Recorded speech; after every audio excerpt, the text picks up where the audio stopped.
AITAH for making home-cooked meals for my friend when he comes home, when my fiancé is demanding I stop because that's going above and beyond.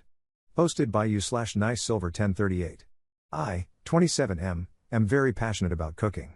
I'm not a professional chef by any means, but it's one of my favorite hobbies. I love the act of creating food, but sharing it is what's really special to me, whether it's something I've made or a nice meal at a restaurant. My girlfriend, 27F, is pretty picky. She won't even touch a majority of the things I cook or split most meals at restaurants, and that's fine. It's the way she's been reacting to other people enjoying my food that bothers me. A good friend of mine, Jace, 34M, is a truck driver. I don't get to see him as often as I would like, but when he comes home, I always make it a point to feed him well. It's fun for me to plan. It's also really fulfilling in a way. It makes me feel this sense of warmth, making something for him. I know that being on the road so much can be tough, so when he's here, I want him to feel grounded and at peace. Basically, I'm giving this man all the comfort food. Jace is always so appreciative and makes jokes about coming home to his wife. He should be back home in just a few days, and I mentioned to my fiancée that I had a whole menu planned. She got upset and basically told me that she didn't like how I went above and beyond for him. I've held my ground and said it's important to me, but her comments have started feeling a little less aimed at her own discomfort, and more so just derogatory towards me. Am I the jerk for wanting to keep cooking for him? Top/relevant comments. Commenter. It's probably not so much the food. It sounds like your girlfriend feels threatened by your relationship with the truck driver. Commenter 2. To be honest, I kind of want to meet this truck driver after that write-up. Ops response. He is very offline, or I'd get him to virtually introduce himself. He listens to a lot of YouTube while he's driving, but that's the extent of his social media use. It's enviable and makes me cut down on my doom scrolling. Trying to explain memes to him is humbling, lol. Commenter 3. This sounds less about the food and more about the effort and thought you put into this friendship, perhaps making her question if you're prioritizing her in a similar way? Is there something non-food related you put this much energy into doing for your girlfriend? Planning dates, romantic evenings, things you know she likes? I know you enjoy making food for others, but have you taken the time to learn how your girlfriend feels most loved and appreciated? And then do or facilitate that for her?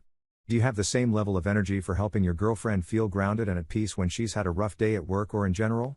Ops response. I appreciate this perspective. I hadn't thought about it this way. Because he's away from home, and because he's so appreciative of what I do for him, I do put a lot of effort into it. I never looked at it as her needing the same from me after a long day of work, because it isn't equivalent to being away from home and creature comforts for weeks. Commenter 4. Why isn't it equivalent? In the end, you are going to marry your girlfriend and not Jace, right? As good of a friend as it may make you, you gotta show your girlfriend the same, if not way more, effort. You're acting like Jace didn't choose to be a truck driver. I'm pretty sure he knows what it all entails, so I get why your girlfriend feels insecure or neglected when you act like a longing housewife waiting for him to get home, while your girlfriend is just parallelly existing in all of this. Ops response. I've had tough days at work. I've never spent weeks away from home, where healthy food usually isn't an option. I can say the same on my fiancé's behalf. Choosing a hard job doesn't make it any less hard. I do things for my fiancé too, of course.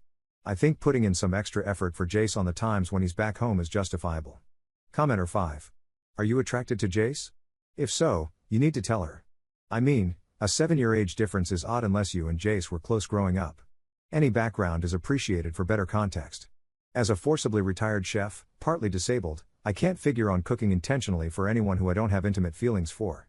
And there are 6 chefs in my family, so not a problem for gatherings. Keep us updated. Ops response. We met when I was 19. I moved for college and met him through some mutual friends there. I cook for lots of people I love, in all different ways. Commenter 6. Info, you say she doesn't like your food. Do you ever prepare meals of things that she does like? Maybe it's that you go to this effort for everyone, but her? Ops response. She really likes mac and cheese, so I made it for her once. I followed a really popular recipe from TikTok that had gone viral. She told me she preferred Kraft. Update 6 days later. My girlfriend and I are currently on a break.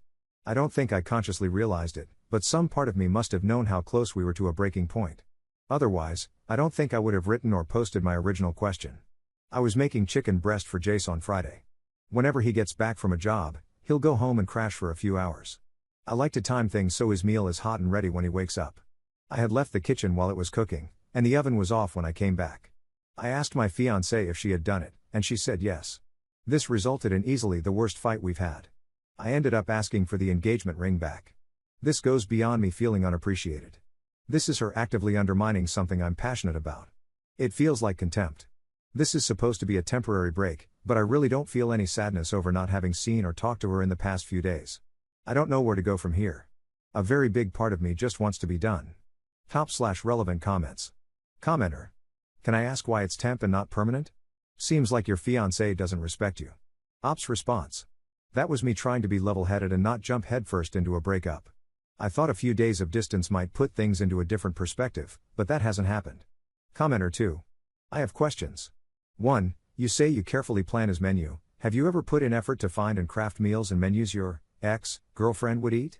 You really brushed quickly over her pickiness and didn't talk about in what ways or why you won't and can't ever accommodate her, and that feels like you are intentionally leaving that out. 2. Are you aware that you talk about Jace the way someone talks about someone they love? Anticipating them coming home. Admiring the way they love their life. Excited to see them receive what you made them, like, your tone and feelings expressed are not those of typical friendship. And if it's glaring to us, imagine what goes on your face and in your body language. Ops downvoted response. I touched on this in a comment on the original post, but I've cooked her food and have been rebuffed in the past. The situation that I mentioned in another comment, and the one that always felt particularly rude, was when I made her homemade mac and cheese, and she said she preferred Kraft. Of course I love him. I know a lot of people here are speculating about that being more than friendly. I only really want to address that here once and be done with it. I'd just like to say, I would never be unfaithful. I'm not concerned with what constitutes a typical friendship. Taking care of a friend isn't cheating. I didn't expect that to be overanalyzed. Commenter 2. I'm not suggesting you were cheating. Though I am suggesting that, A, maybe you were committing to the wrong relationship because marrying a woman is what you do, and B, your ex-fiancé's feelings might not have been as unhinged and ungrounded as you implied. I don't think you were cheating, per se, but I think she was reasonable to not want you to make a loving meal for someone you are obviously in love with while making a commitment to her. That said, you love cooking, it's a part of who you are and a source of your joy. I think the moment she told you, in response to you making an effort for her, that she preferred KD, you should have paused and reconsidered if you were compatible. Because, first, obviously she doesn't share a valuing of the same kind of food enjoyment that you do, which could be overcomeable, but, second, never stay in a relationship with someone who doesn't respect you. Even worse, someone who wants you to know they don't respect you so as to hurt you. From where you are now, if you haven't already come to grips with your sexuality, I'd spend some time asking why you were okay staying with someone who clearly didn't respect you, and possibly didn't like you. Maybe make a list because I know the KD comment wasn't the first or the last. And why did it take the disrespecting of Jace to say enough? And maybe check out loveisrespect.org and take their quiz to see if there was more from her you were tolerating that you shouldn't have. Again, I'm not accusing you of cheating. I'm questioning if you've looked deeply at who you are, and who you really love. I'm glad you've broken up. Sounds like that should have happened a long time ago. Ops downvoted response. I appreciate your thoughtful comment. I'm sorry for coming at this from a weird angle at first. I shouldn't have let what other people were saying change how I responded to you. My sexuality isn't 100% straight, and I'm fine with that. I just don't like people insinuating that I was cruel to my girlfriend, or that me being kind has an undertone. Like my kindness is just a means to an end. Second update 5 months 2 weeks later. Just wanted to drop some final reflections as we enter the new year. Thankfully, I'm in a totally different place now than I was just midway through 2025.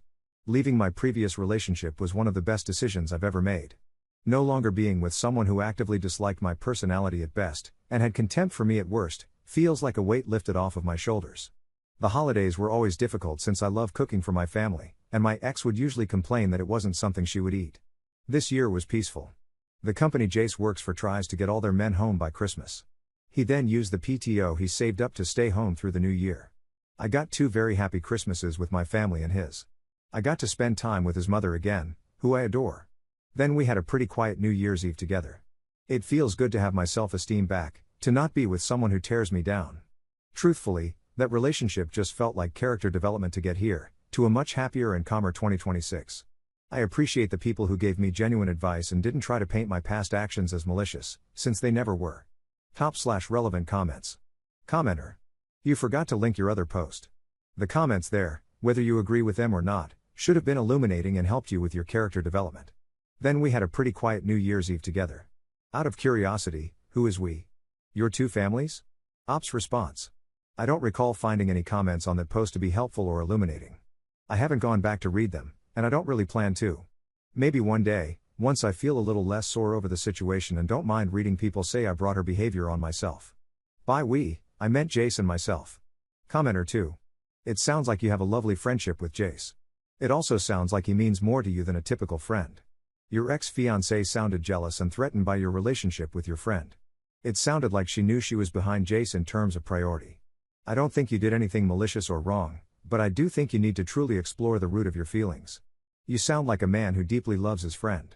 Could there be more there, Op? Op's response. Since ending things with my ex, my relationship with him has changed slightly.